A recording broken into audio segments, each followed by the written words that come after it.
Welcome back to the Last of Us episode breakdown. This week I am dying of what Google has told me is bubonic plague, which explains the really sexy voice or old man who smoked 40 a day for 60 years. You decide and let me know in the comments. As always, this has got no spoilers beyond episode 5 of The Last of Us. It does have a few spoilers for the game though, so if you haven't played that yet, I'd maybe give this one a miss. I have to start this week by issuing a formal apology. I did something really bad and the internet people were quick to point this out. I did a short last week addressing whether or not animals could become infected in The Last of Us. I'm so sorry guys. I called bison cattle. I can't believe I did it. It was so stupid of me and I can only ask for your forgiveness going forward, and I'll definitely try to call my animals by the correct species. I hope that's rectified like the whole 8 people across YouTube and TikTok who took the time to tell me of my horrible mistake. I love you and thank you for making me such a good person. Anyway, the name of this episode is Endure and Survive, which is the achievement that you get for collecting all the comic books in the game. We will see Ellie and Sam reading these comics throughout the episode. That's a fun fact for all the game nerds out there. Our episode opens showing us that apparently Fedra's not all that bad. So we figure out pretty quickly that Kansas Fedra are a whole new kind of bad, and they have clearly pushed these rebels to their limit. This means all snitches, aka collaborators, are fucked. Remember, snitches always get stitches. Fedra's fall is a new kind of sick. It shows the laws of human depravity. There's so many people happy and cheering whilst chanting freedom.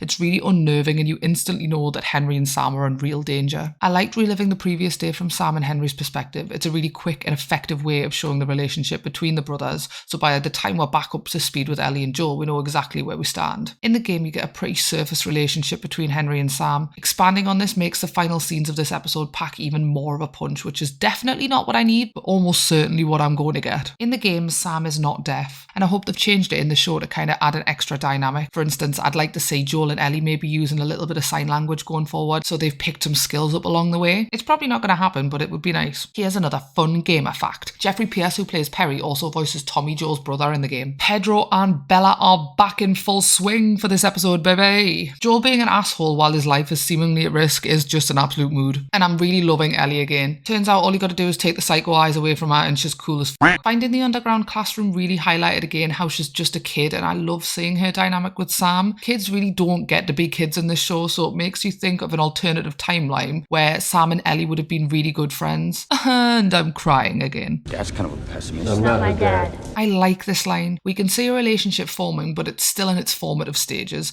As we'll see later in the episode, they do trust each other. However, it's a far stretch from regarding each other as family. Also, did anyone else notice Joel check his ghost watch here? That's a nice little addition there. I'm the bad guy because I did a bad guy thing.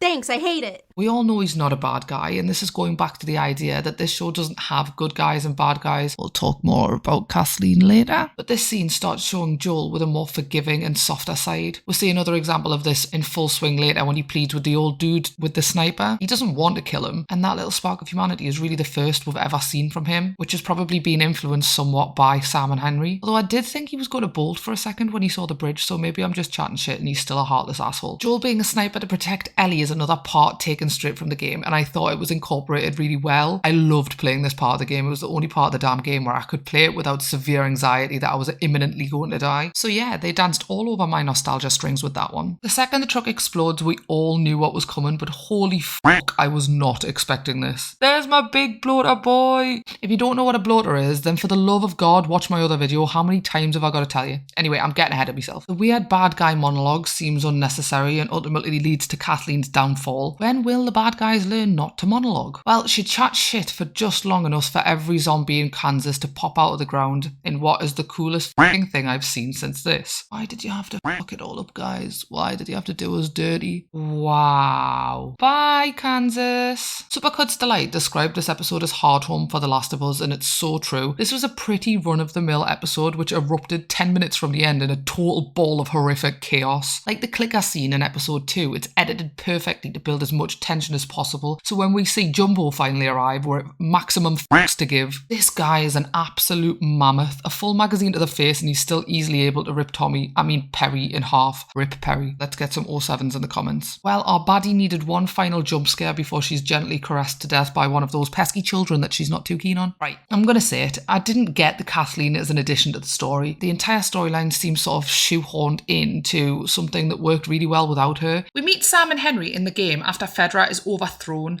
They're travelling to Pittsburgh, which they thought was empty, but it turns out that some pretty nasty scavengers start hunting them down along with Ellie and Joel. It's pretty much the same in the regard that a truck drives into a building, which then alerts the infected, which Ellie, Sam and Henry struggle to get away from, and then subsequently Sam is bitten. In the game, Henry and Sam had the same outcome, even if it was a different journey to take us there. I know people had beef with Kathleen in the last episode, but honestly, I didn't. I liked her, and I was excited to see how they'd use her and expand upon her backstory to explain why she's so unhinged. Oh, a brother died to save a sick little boy. Brilliant, okay?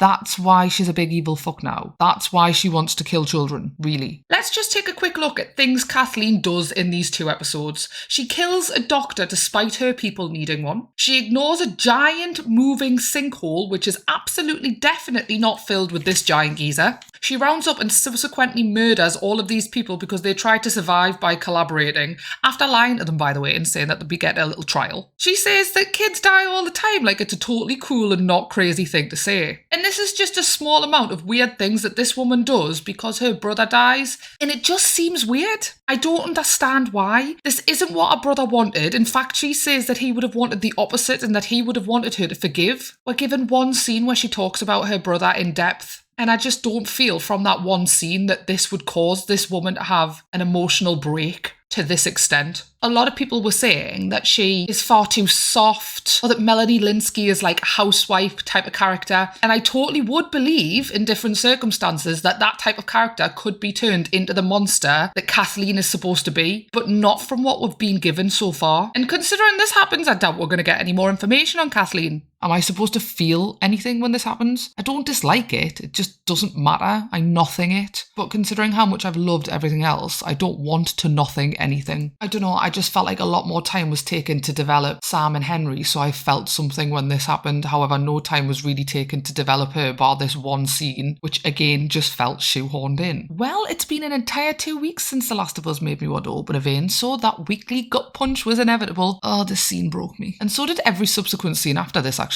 But anyway, it was awful. Awful that Sam knew what was coming. Awful that Ellie ultimately confides her fears into a child who was immediately killed. Awful that she honestly thought she could heal him. Awful that she blames herself when she can't. But it's executed perfectly. The morning after just tumbles and cascades down along with Henry's sanity. Remember a few weeks ago when I said this was the sweetest thing you're going to see? I wasn't lying. Lamar Johnson, who plays Henry, is amazing. I don't know how he's showing this many emotions on his face, but fuck me, he nails it. Everything happens so quickly and it leaves you absolutely fucking reeling. This is very close to the game as well. I feel like Joel's panic and helplessness at being unable to get to Ellie is absolutely spot on, and this sound was a perfect reaction.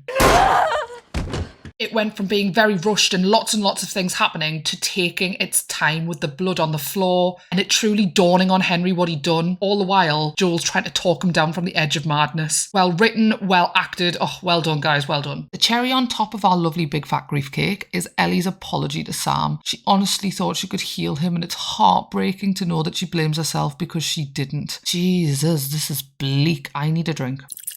Okay, my takeaway. I've seen a few people saying that they're past the point of getting attached to characters because they're just immediately killed off. It's grim as fuck, but I like it. We know this story is Ellie and Joel's, however, life still goes on around them. They are almost like passers-by in other people's stories. Whether this is full stories spanning decades, or small encounters spanning days, or tiny little moments, they're all stories of other people and how they're surviving in an apocalypse. And surprisingly, you lovely lot, most of the time, people die when the world ends. Each one of these stories encounters and moments have an impact on Joel and Ellie to push them to the climax of their own story. Sometimes these impacts are massive and sometimes they're small, but they all slowly change Ellie to a hardened closed book and Joel into a human who's willing to open himself up again. God, this hasn't even been a little bit funny. Like, it's weird. Something about people dying left, right and centre isn't funny. Who knew? I still managed to fit my Game of Thrones bit in though. Let me know what you thought of this episode in the comments below. How does it hold up to the rest of the season so far for you? Remember, I stream on Twitch on Wednesdays and Thursdays at 9 PM GMT if that's something you're interested in. As always, press all the buttons, do all the things, and I'll catch you next time. Toodaloo!